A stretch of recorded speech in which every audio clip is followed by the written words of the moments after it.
Top Test Prep.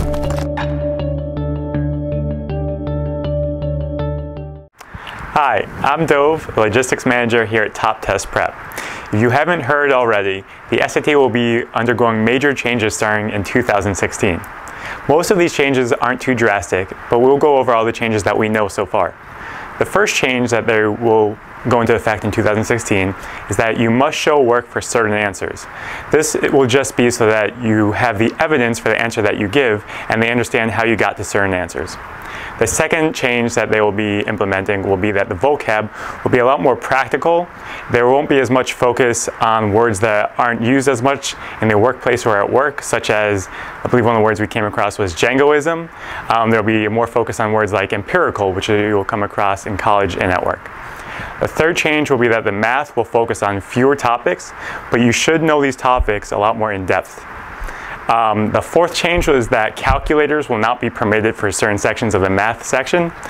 This really, I know that sounds very drastic, but the truth of the matter is you probably don't need the calculator for most of the math questions that they do ask you.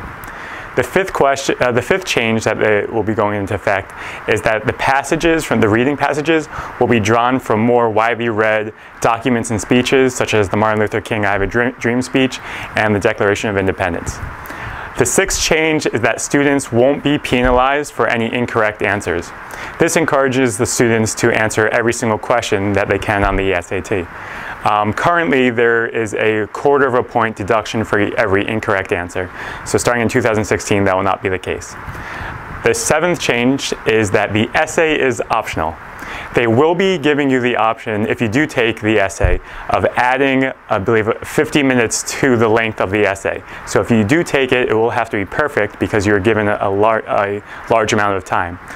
Once these changes do go into effect, similar to the ACT with their optional essay, you'll probably want to contact your college to see if they will require the optional SAT essay. The eighth change is that it will be going back to being out of 1600 like it was back in my day. And the ninth change is that it will also be offered digitally instead of just being offered on paper, which you have to fill in every single circle, make sure it's perfect. That won't be the case if you take it digitally.